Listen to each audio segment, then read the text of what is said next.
Nesse Dia Internacional da Mulher, vamos falar de lutas, vamos refletir sobre direitos e conquista das mulheres e o que é que as mulheres e os homens, né, conscientes têm a comemorar nesse dia, doutor Dilson. Olha, começar, Marvio Alves, ali falando historicamente das conquistas das mulheres, né? As conquistas das mulheres foram muito duras, entendeu?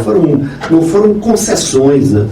Muitas mulheres perderam a vida, muitas perderam a liberdade por conta das lutas de inclusão social, que hoje parece até coisa ridícula.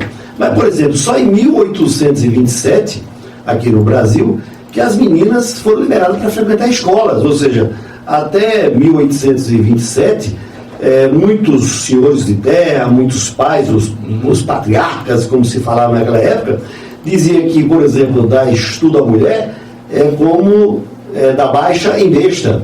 Para quem não sabe, um cavalo, quando ele é baixeiro, ele tem um preço muito maior do que uma égua quando é baixeira. Até isso eles tinham na época esse preconceito absurdo. Isso era um dito popular do século XVIII, para você ter uma ideia. Ou seja, hoje parece natural que toda mulher, toda criança tenha direito a ir para a escola, mas isso não sempre foi assim nesse país de tanta discriminação.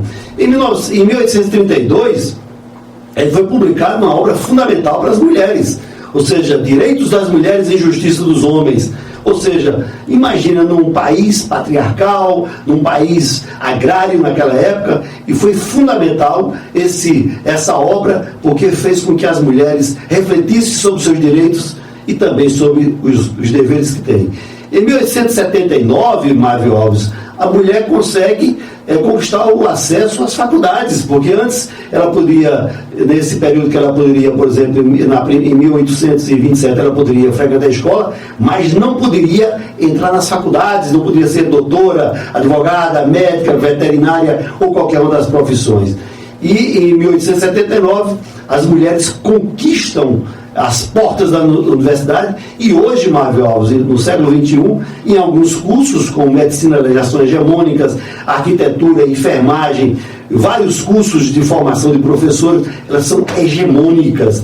E o que faz crer que nos próximos anos as faculdades vão ter muito mais mulheres que homens, porque são mais metódicas, estudam mais, muitas vezes elas perdem muito menos tempo com divertimento como bebedeiras, rachas de moto. Você não vê muitas mulheres desse tipo de coisa, coisas mais do espírito machista e masculinos e assim por diante. Em 1910, Marvio Alves, foi criado o primeiro partido das mulheres, depois da proclamação da República, né? O primeiro partido político feminino é criado aqui. É uma conquista bastante importante. Olha só, já no século XX é que foi criado um partido que aceitava mulheres. Em 1932, as mulheres conquistam o direito a voto, ou seja, 22 anos depois, é que as mulheres conquistaram o direito ao voto universal, gente. Ou seja, analfabetos, mulheres, por exemplo, eram excluídas da vida social e política do meu Brasil. Tudo isso é conquista fundamental.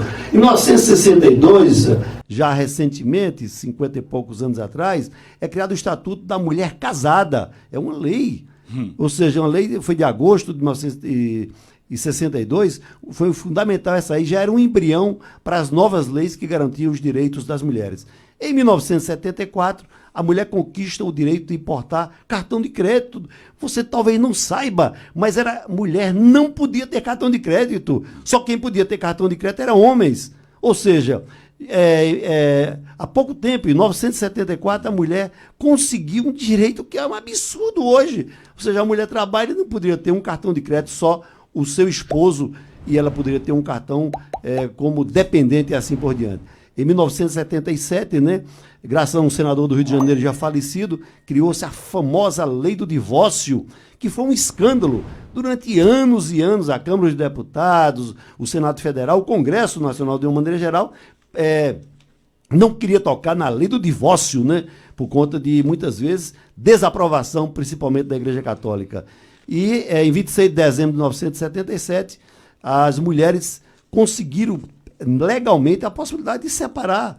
Ou seja, Naquela época você tinha que primeiro uma separação de corpos, ou seja, você separava às vezes de um marido que era um bandido, tinha que ficar 1 ano para depois fazer uma separação apenas formal. Hoje, você faz um divórcio, se não tiver filhos, em 48 horas, em qualquer cartório. Se você tiver filhos e não tiver bens a dividir, os divórcios hoje são feitos rapidamente. É um direito das mulheres e é um direito dos homens, que são todos iguais perante a lei e perante o Criador também.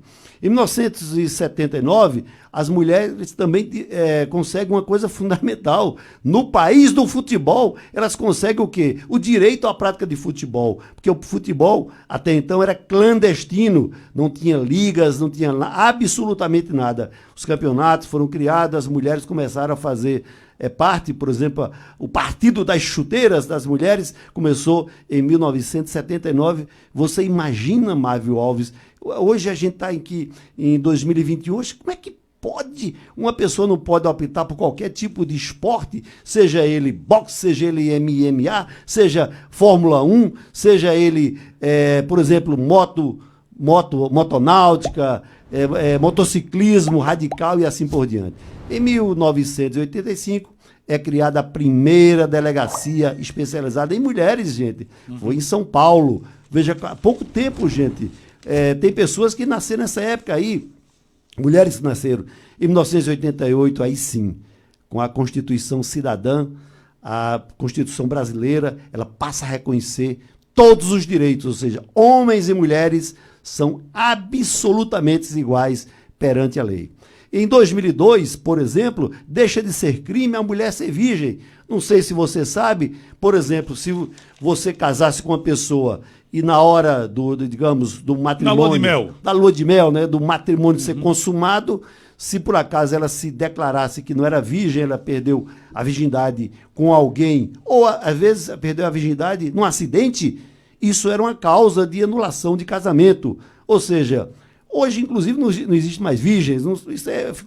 O tempo provou que isso não vale nada. Mas em 2002, olha, o Código Civil muda isso. Não é mais crime ter virgindade ou não ser virgindade, né?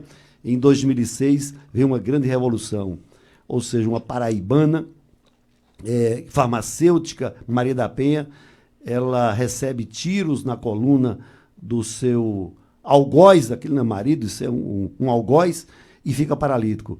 Inspirada nas lutas de Maria da Penha, inspirada nesse atroz tentativa de assassinato, de feminicídio, se cria a famosa Lei Maria da Penha. Obviamente o nome não era essa, mas a Lei 11.340 de 2002, ela recebeu o nome dessa paraibana, dessa brasileirinha que entrou para a história, tá certo?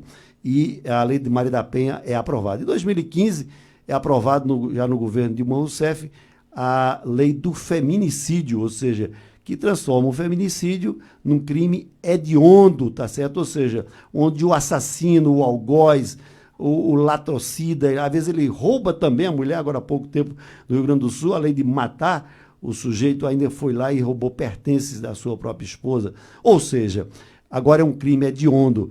Mas digo a você, Mávio Alves, as penas ainda são muito pequenas, porque nesse país, por conta de recursos e tudo mais, o crime parece compensar. Em 2018, foi criada uma lei, a da importunação sexual. Essa lei ainda é uma lei hoje é considerada crime, tá certo? Lembra que um deputado agora de São Paulo,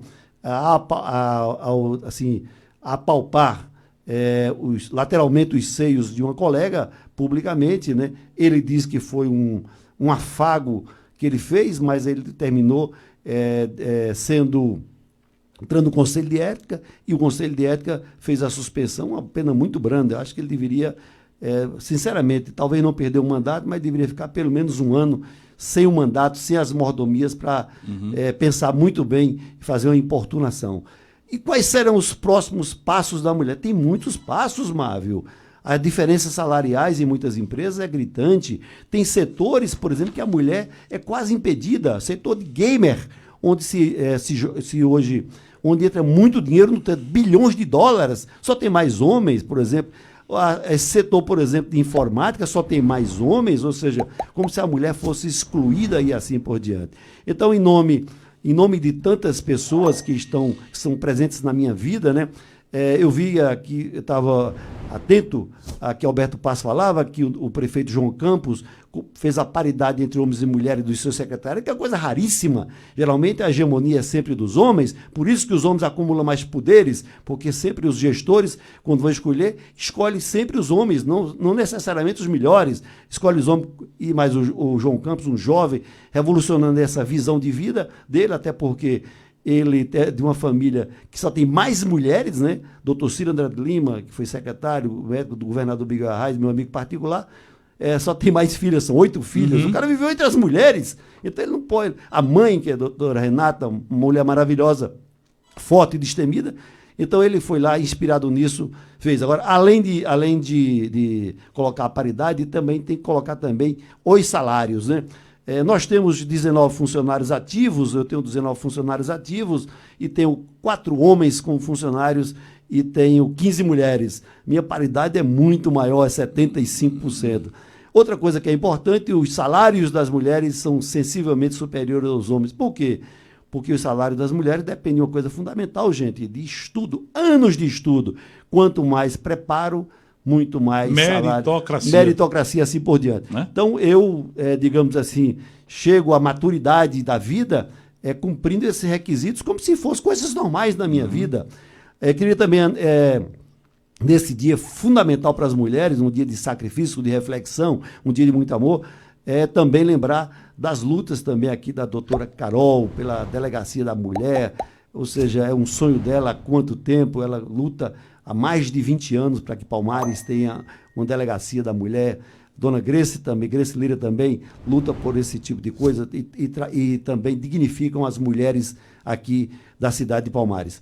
E a nota triste, nós falamos nesses direitos, lei de feminicídio, Maria da Penha, direitos universais e direitos sociais reconhecidos, tá certo? Uma mudança do patriarcalismo, do machismo, que é que faz com que um homem veja a mulher como uma coisa, como um pedaço, como se fosse uma propriedade.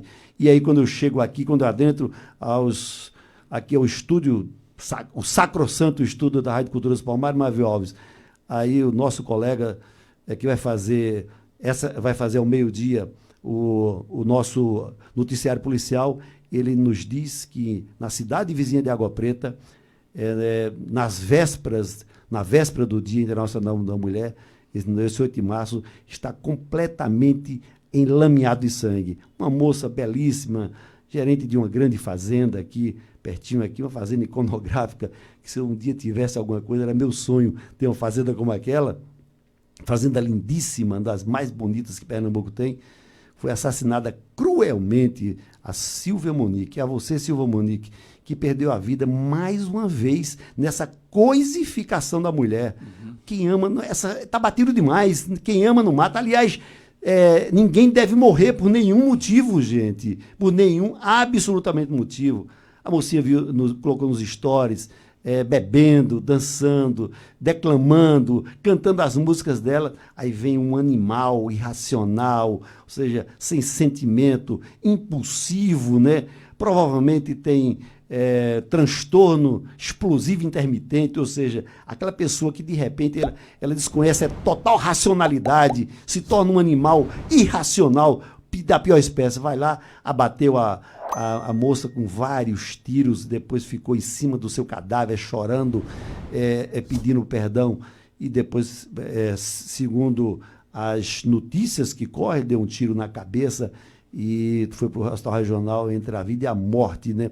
Se morrer, não vai pagar, gente, não vai pagar o crime hediondo.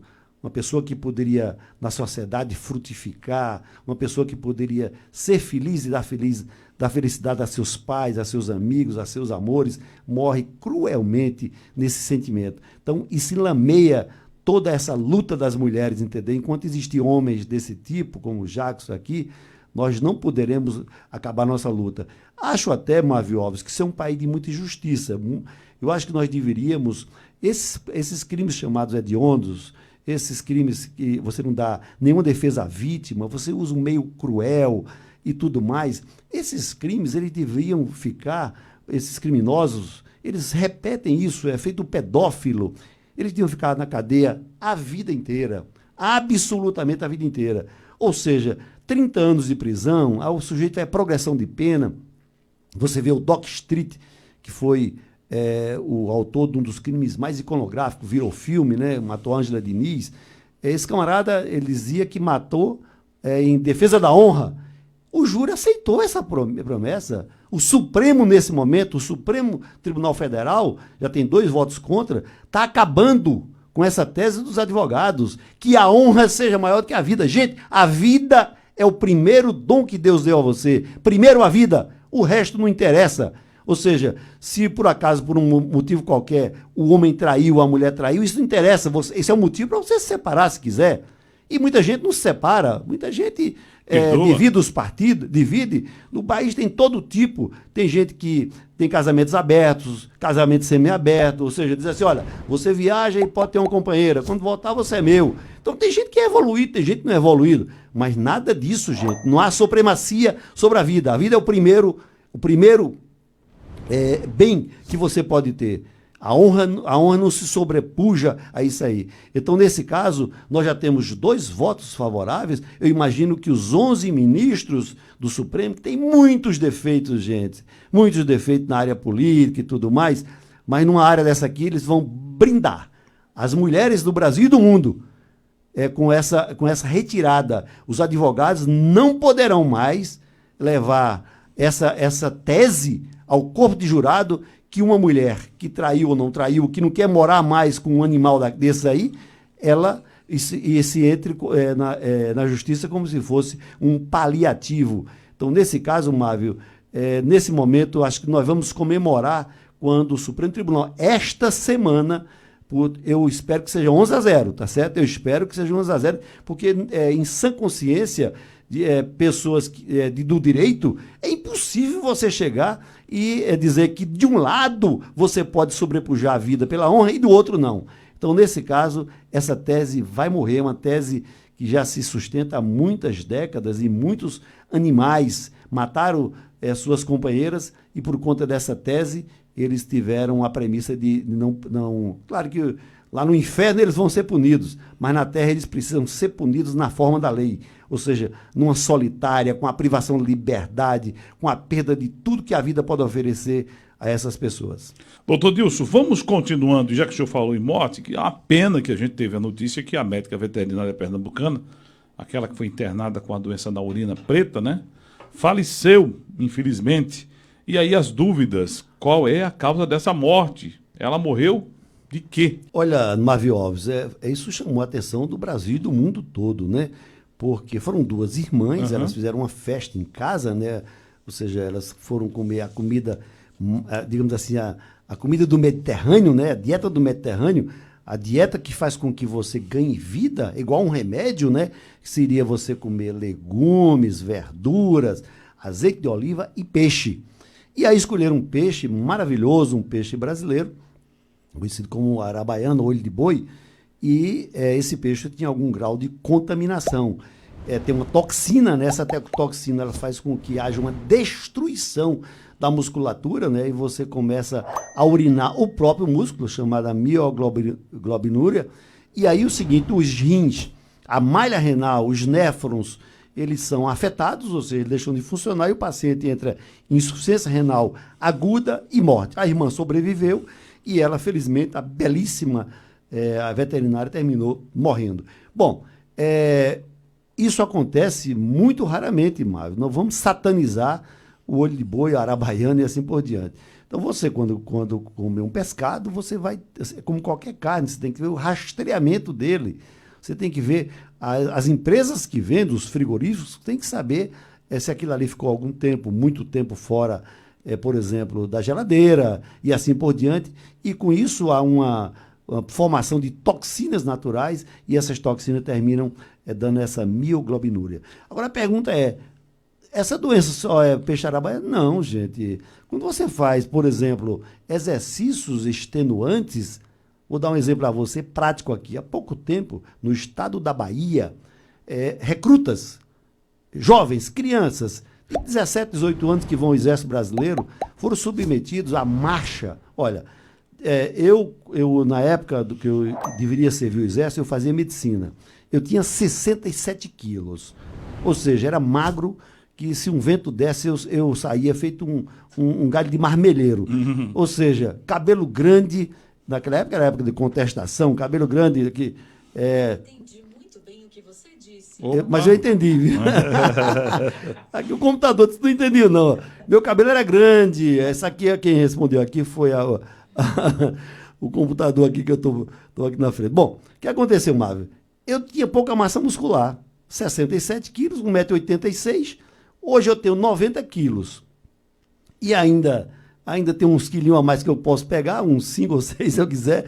Agora, resultado. Aí o cara vai o quê? O cara pega um camarada desse, muitas vezes das periferias de Salvador, das periferias do Brasil, aí submete a marcha forçada. Ou seja, pega o cara no primeiro dia, vamos marchar quanto? 20 quilômetros. Aí bota um sargentão, ou seja, com 20 anos de exército, malhado, marrudo, come na caserna o tempo todo, aí bota lá os desnutridos. Resultado, marcha forçada, 40 graus em Salvador.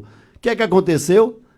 Grande parte deles, a maioria foi internada e alguns tiveram mioglobinúria porque os músculos foram destruídos e esses músculos a sair pelo rim tiveram a mesma coisa, morreram em hemodiálise, 2 ou 3 na época.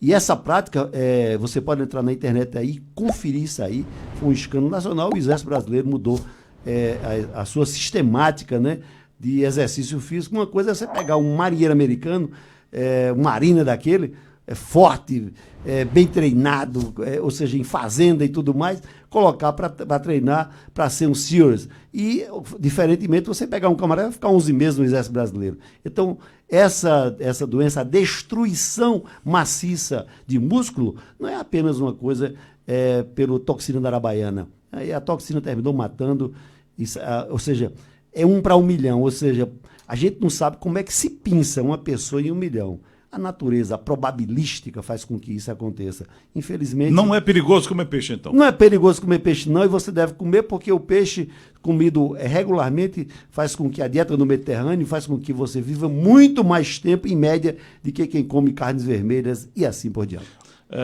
O Marco Maciel, ex-vice-presidente, né, ex-governador de Pernambuco, ex-ministro, ex-senador, né, que foi diagnosticado com Covid, segundo a matéria aqui da Folha de Pernambuco.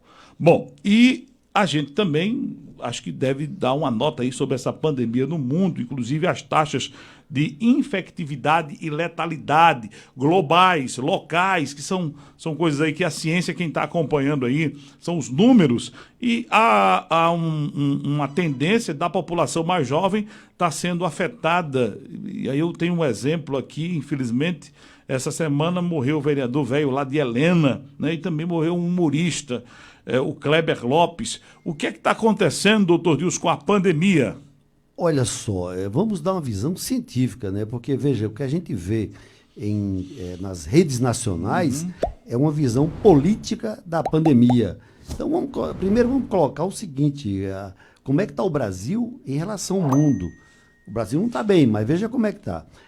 Quando eu sou sanitarista, concursado da Secretaria Estadual de Saúde, conheço números, faço isso há mais de 40 anos, tá certo? Então, veja só, a primeira coisa que qualquer doença você vê, a taxa mesmo, você distribui a quantidade de casos por 1 milhão de habitantes e compara países, compara regiões e assim por diante. Então, no mundo todo, o Brasil está em 19º lugar, em 1 milhão de habitantes, tá certo? Em mortes por 1 milhão de habitantes. Primeiro lugar, quem mais morreu por 1 milhão de habitantes, em número absoluto. O Brasil é o 5º maior país do mundo, homem. 218 milhões de habitantes. Estamos aí abaixo de quê? Da China, da Índia, Estados Unidos da América e da Indonésia. Somos o 5º em população. Então, como somos o 5º em população, nós estamos mais expostos, obviamente. Então, a Tchecoslováquia, por exemplo, é um país do leste europeu. Mas ele tem hoje a taxa de mortalidade a maior do mundo. Depois vem a Eslovênia, que pertenceu ao a União Soviética, veio o Reino Unido, o famoso Reino Unido, Reino Unido, a Inglaterra e o Reino Unido e seus países membros, é o terceiro colocado, a Itália é quarto, a Hungria quinto e Portugal, que tem apenas 10 milhões de habitantes, é o sexto colocado em mortalidade por 1 milhão de habitantes. A Bósnia-Herzegovina, que foi uma divisão da Sérvia, né? A Macedônia e a Bulgária. Ou seja, entre os países, entre mais de 200 países, nós estamos no 19º lugar em mortes. Agora, analisando as mortes diárias, ou seja, as mortes nesse período mais curto. O Brasil é o 8º colocado, ou seja, mostrando que a pandemia aqui no Brasil, nós estamos realmente numa segunda onda muito grande. E logo em seguida você vai saber por que nós estamos na segunda onda. O porquê? Nós estamos aqui com 6,79 mortes por cada milhão de habitantes. Então, nós, primeiro lugar, continua a República Tcheca, Hungria, Bulgária, Líbano, Albânia. Somos o 5º. A Espanha é o 10º colocado. Ou seja, mostrando que nesses países a pandemia vai começando a cair. Nos Estados Unidos da América, que já vacinou bastante gente, né? Não tanto quanto Israel. Israel está quase acabando já. É um país de 10 milhões de habitantes, ou seja, um pouco maior do que Pernambuco. Ou seja, fica fácil. Isso. E ele já, praticamente, ele já está uma queda de mais de 75%. Eles e os Estados Unidos da América. São os países assim, que mais vacinaram nesse momento. E aí o seguinte, você veja, o Canadá, veja como as coisas estão. O Canadá comprou vacina que dá para vacinar 5 vezes a sua população. Esses países ricos, o que é que eles fizeram? 75% das vacinas do mundo foram compradas por 10 países. Então o Brasil, além de produtor de vacina, é comprador de vacina, mas não tem vacina para ninguém. Isso quer dizer que centenas de países este ano não farão uma única vacina. Os países pobres. Se o consórcio da COVAX, que é da ONU, da Organização das Nações Unidas, não conseguir, por exemplo, que os países ricos doem esse excedente, porque, olha, se você tem uma população pequena, como o Canadá, como é que você vai usar essa vacina que imunobiológico tem um valor, um tempo muito curto para você usar? Uhum. Ela tem que doar. O que é que o primeiro-ministro diz do Canadá? Que ele vai doar o excedente de vacinas para os outros países, tá certo? Principalmente para esses países que fazem parte do consórcio COVAX, que é da Organização das Nações Unidas. Então, veja, nós estamos em curva ascendente, tá certo? Em torno de 1.740 óbitos por dia. Agora, por que isso acontece no Brasil? Porque aconteceu a mesma coisa nos Estados Unidos. Toda vez que entra uma mutação, então nós tivemos 3 mutações. Há uma mutação da África do Sul, que tinham 2 vírus, 2 mudanças importantes na proteína spike, ou seja, aquela proteína que faz com que ela entre na célula humana e se desenvolva, infecte e destrua a célula humana, os anticorpos. Houve 2 mutações. Essas mutações, elas fazem 2 coisas. Fazem com que o vírus seja mais infectante, ou seja, o vírus, em vez de infectar uma pessoa, ele infecta 2,2. Doutor Nilson, eu vou pedir ao senhor um parênteses aí, porque tem um ouvinte que está ligado aqui com a gente e está muito preocupado. Isso fato aconteceu agora, então vamos dar a resposta a ele agora, porque é uma coisa urgente. Bom dia, Mário. Bom dia, doutor Nilson. Também em Rádio Cultura. É que ocorreu um problema, um pequeno problema comigo. Há poucos instantes, tomei um comprimido e fui tomar um outro. Me enganei e tomei o mesmo comprimido, ou seja, era para tomar um, terminou tomando 2. Atenolol mais clortalidona, não sei, acho que é clortalidona, é um diurético e um beta-bloqueador. E aí ele está preocupado, porque ele tomou 2 vezes o mesmo comprimido. Se fosse outras drogas, por exemplo, a valsartana, a lodipina, poderia haver hipotensão. Os beta-bloqueadores são mais sabidos, são mais inteligentes.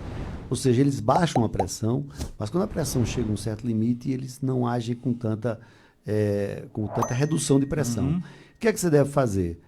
Você daqui a 2 horas, você tira a pressão e, neste período, você faz uma ingestão de alimentos com sal natural, ou seja, sem muito sal, sem pouco sal, o sal natural. Normal. E com esse remédio, dificilmente você vai ter uma hipotensão. Com este remédio, que é um beta-bloqueador, que pode ser o atenolol, pode ser o bisoprolol, pode ser o metoprolol. E esses remédios que acabam com LOL, ele tem essa facilidade que a gente usa em hipertensos e usa em pessoas que tem pressão 12/8, por exemplo. Esse remédio nós usamos em pacientes que têm hipertiroidismo, que a frequência do coração é acima de 150, mas a pressão do cara, às vezes, é 11/7. Aí a pergunta do paciente, mas vai baixar minha pressão? Não, gente. O beta-bloqueador, ele tem essa facilidade que em alguns pacientes, por exemplo, na maioria dos pacientes, ele só baixa a pressão quando ela tenta subir. Ele é uma medicação um pouco diferente, o trabalho dele, que ele bloqueia a adrenalina produzida pelas suprarrenais. Ok, então vamos voltar aí para a pandemia. Então, nesse caso, Marvin, então, o que é que fez com que essa pandemia... Então, veja, em termos de vacinação, nós estamos razoavelmente bem contra... Está bem? Nós tratamos mais de 10 milhões de pacientes, de pessoas vacinadas, está certo? Temos, digamos, o PNI, o Programa Nacional de Imunização. Ele tem condições, se você apertar, se você estressar, de vacinar 30 a 50 milhões por mês de pessoas, entendeu? O que nós não temos hoje é vacina. Porque, veja, os países do primeiro mundo, principalmente, olha, Estados Unidos, a vacina da Pfizer, a vacina da Moderna, que são mais fáceis de serem utilizadas, porque usam uma tecnologia nova chamada RNA, e aí RNA mensageiro, essas vacinas praticamente ficam só nos Estados Unidos. Ou seja, nem o Biden, atual presidente, nem o Trump deixa ser exportada, tá certo? A Pfizer tem fábrica em outros locais, tem fábrica na Índia, tem fábrica em outros locais, esses locais vão vender. Só que muitos países já compraram, já se apropriaram disso aí. Nós somos produtores de vacina, tanto da AstraZeneca, né, que é um consórcio com a Universidade de Oxford, todo esse consórcio da Inglaterra, produz aqui num dos maiores complexos mundiais de produção de vacina, que é no Rio de Janeiro, na Farmanguinhos. E o sistema COVAX e Sinovac produz lá em São Paulo, no Butantan. Então, nós temos condições de fabricar. Nós fazemos isso há muito tempo. Nós produzimos 10% das vacinas do mundo todo. Exportamos para muitos países. O problema é o seguinte, nós precisamos de quê? De insumos, o chamado IFA. E esse IFA é produzido onde? Em 2 grandes países. Na China, que produz a maioria do IFA do mundo todo, e é produzido também na Índia. A Índia e a China, apesar de serem produtores de toda essa tecnologia, estão lá no rabo da gata, ou seja, a quantidade de vacina está bem pequena. Pouca. Lembre-se que a Índia é o segundo país mais populoso do mundo. Isso. É mais de 1 bilhão e 300 milhões de habitantes. Mas também não é o segundo colocado em mortes, é o segundo colocado em casos, mostrando que essas variantes, ou seja, essas cepas novas, tanto a África do Sul quanto a da Inglaterra, que se espalhou pela Europa toda e aqui pelo Brasil. Então, nós tivemos aqui no Brasil 2 coisas ao mesmo tempo. Uma cepa amazônica chamada P1, que tem uma infectividade maior e provavelmente uma letalidade maior. Agora, o que nós vamos precisar trabalhar agora, Marvin, e o governo federal tem que gastar muito dinheiro, é com a vigilância genômica. O que é vigilância genômica, gente? É você mapear esse vírus, essas cepas de onde é que vem. Ou seja, o primeiro mapeamento da cepa P1 amazônica foi feito no Japão. O cara foi lá, uma família japonesa, Nisei, os caras lá para entrar fizeram os exames, entendeu? E tiveram que mapear. Você veja, ontem, uma equipe brasileira, né, com ministro, etc., tal, da Relações Exteriores, foi para Israel. Tiraram uma foto todos sem máscara. Quando chegou lá, as autoridades sanitárias, de jeito nenhum, compadre. Todos tiveram que entrar de máscara, entendeu? Os negacionistas. E ainda mais o que? Tiveram que fazer o exame para ver se tinha a famosa cepa P1 da Amazônia. Por quê? Nós temos uma dúvida ainda, Marvin, se essas cepas novas, elas vão reduzir a eficácia das vacinas. Esse é que é o grande problema. Não podemos dizer que sim, dizer que não, seríamos irresponsáveis. Como é que nós vamos saber disso aí? Quando tiver reinfecção. Então, hoje, o Brasil, ele tem 3% da população mundial e responde por 18% das mortes do mundo todo. As mortes em torno de 9.000 e pouco, 9.700, e o Brasil com 1.700 mortes. Então, nós temos uma quantidade de mortes bem desproporcional à nossa população, mostrando que o mundo está em regressão, como os Estados Unidos, Israel e a Europa toda, com algumas exceções, e nós estamos por quê? Por conta dessas 2 cepas, a cepa inglesa e a cepa amazônica, nós vamos ter um pico muito grande. E é isso a causa dessas mortes de jovens? E aí o seguinte, o que acontece? Nós já vacinamos em muitas cidades centenários, novenários, octogenários, septagenários. Aqui em Palmares, acho que começa hoje para quem tem 85 anos, segundo a matéria que a gente lá em viu. Recife já está em 73, né? 73. Aí, ou seja, lá é por idade, Aqui 75 a 79. então certo. você veja o seguinte, então, aí resultado, veja, se não fosse essa vacina, 10 milhões de pessoas que estão parcialmente imunizadas, porque tem a segunda dose, o que é que nós aconteceria? Nós íamos somar a letalidade e a infectividade dessa cepa, que pega jovens e idosos. Então, veja, nós já teríamos chegado a 3 mil mortos. 3 mil mortos. Dia. Os Estados Unidos chegou a 5 mil, a Itália a 5 mil. Mas, como é um país muito populoso, e nós estamos ainda no pico, imagino eu, pelas projeções, pela regra de projeção e tudo mais, e pela velocidade da vacina e tudo mais, é que só em 45 dias a gente vai ter uma queda desse nível. Então, quantas mortes vão chegar? É provável que chegue 3 mil. Nós estamos já em 1.740. Meu Deus. É provável que nós chegamos a 3 mil, ou que seja, em 45 dias, 2 meses no máximo, a gente perca aí 70, 80 mil vidas ainda. Depois isso vai caindo e assim por diante. Por quê? Hoje nós estamos... você veja que o velho de Helena tinha 52 anos, o Kleber tinha 39, é um humorista da Praça é Nossa, né? Nós temos aqui pessoas aqui de Palmares internada com 40 anos de idade, só tinha uma comorbidade que era a obesidade. Então, não é, digamos assim, errado imaginar que nós estamos numa curva ascendente, que cheguemos 2.500, 3.000 mortos por dia, depois a curva começa a cair. Este mês agora que vem, esse mês, o governo vai receber as vacinas nós temos vacina, nós compramos também a vacina da organização da COVAX, né? Mas ele não vai dar prioridade ao Brasil. O Brasil é produtor. Tem país que não tem uma vacina até agora. Centenas de países.